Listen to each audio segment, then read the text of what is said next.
When we carry what isn't ours, everyone loses because we lack boundaries. Today I'm going to be vulnerable and share my own codependent story. I'm not sharing it to point fingers. I'm sharing it to show how extreme my own overfunctioning became and how deeply people get trapped when we step outside of our own lane. Because when we carry what isn't ours, we don't just lose ourselves. We lose the love we were trying so hard to protect. We lose the connection we were trying so hard to save. And ultimately, everyone loses. Codependency is often misunderstood as one person's fault, the fault of the needy, dependent one. But the truth is, it is always co-created. The person playing the role of the overfunctioner is just as responsible as the dependent one.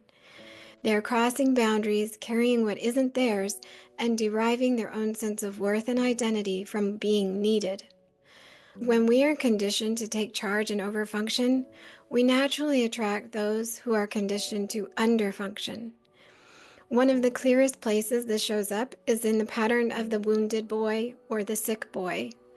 The man who, in his childhood, learned that playing helpless, sick, or victimized was the only strategy available to get attention from emotionally unavailable parents. It wasn't conscious manipulation, it was unconscious adaptation for survival. Maybe his mother was depressed, locked in a room, physically present but emotionally absent. Maybe his father was checked out, overworking, volunteering, saving everyone but his own family. Maybe this boy was ignored until he was in crisis. So he learned, if I'm in pain, someone might finally see me. He learned that sickness, emotional, physical, or relational, was his ticket to love, or at least to survival. And I married that boy. At first, his charisma and outgoing personality charmed me. I was not trained to see anything beyond the surface. He masked the wounded child so well that I, someone raised to be hyper-independent and achievement-driven, couldn't recognize the warning signs. One of the stories he shared from his childhood should have told me everything. He once went camping with his family, fell, and broke his collarbone. He tried to get help from his parents, but by then he had developed a reputation for constantly complaining about minor injuries, about how everything sucked, and about how unfair life was. His parents had heard it so often that they tuned him out.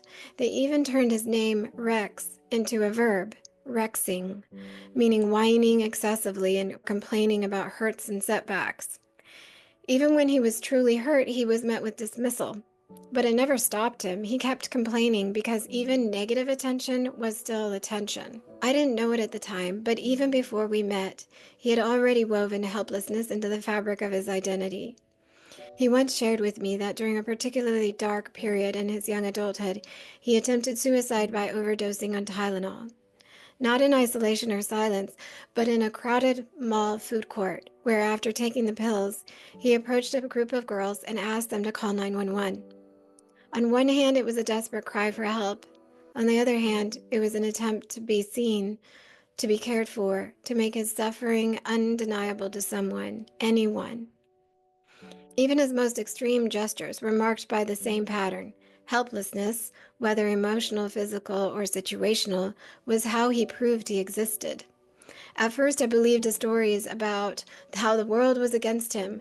I became the mama bear he never had. I swooped in to protect him from the big, bad people he claimed were mistreating him. I overfunctioned. I tried to shield him.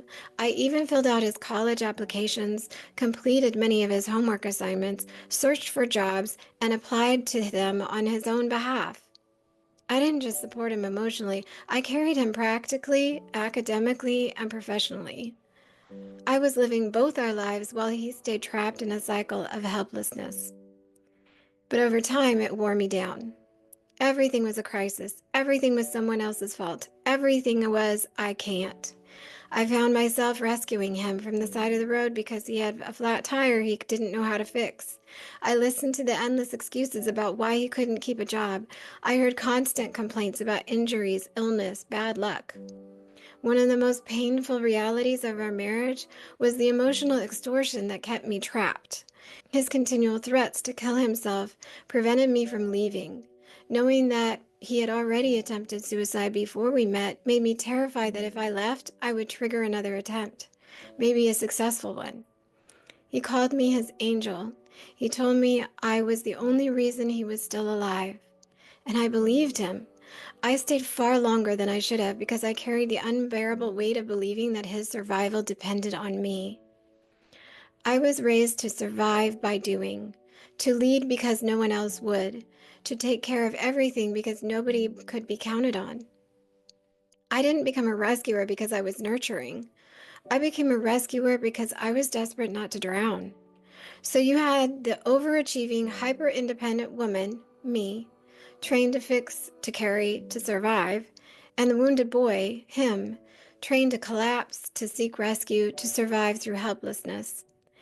Together, we created a dynamic that was doomed from the start. Neither of us could truly see each other.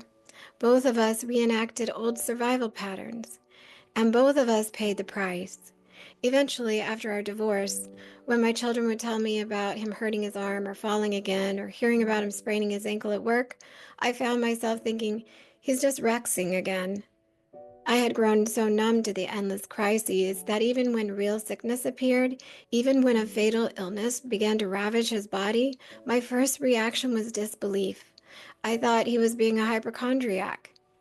And immediately after our divorce, my ex-husband partnered with a woman who was even more masculine and self-sufficient than I had been. She was tough, someone who smoked, cussed, and took charge, and she stepped in to house him and financially support him after he left one job after another.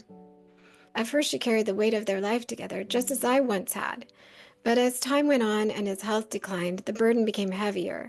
Despite her strength, she eventually reached a breaking point. Still, guilt kept her from fully stepping away until it became unsustainable. He moved back in with his aging parents, whose health and financial stability were already fragile. Caring for him strained them physically, emotionally, and financially. Eventually, he was diagnosed with ALS, a disease that strips away the body's ability to move, to act, to speak, to function independently at all. And not long after, he died. It was the final, heartbreaking mirror of the emotional truth he had lived for decades, a life organized around helplessness, around being the one who could not.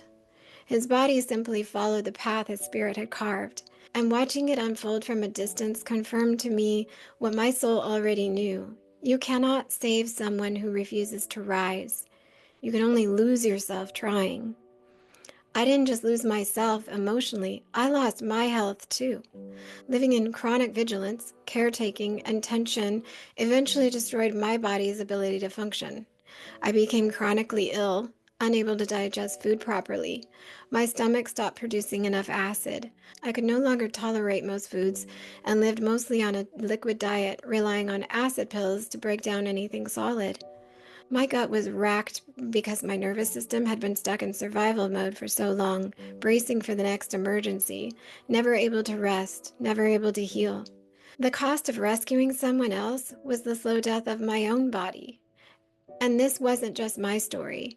It's the story of every woman who has been trapped in survival mode by overfunctioning. When we live trapped in survival mode, it doesn't just cost us, it costs our children too. They don't get a mother who is relaxed, open, and emotionally present. They don't get a mother who plays, who delights, who dreams. They get a mother who is bracing, a mother who is scanning for danger, a mother whose nervous system is constantly tight, contracted, armored. Even if we love them fiercely, and we do, love filtered through fear is still felt as distance. The greatest gift we give our children is not protection, it's aliveness.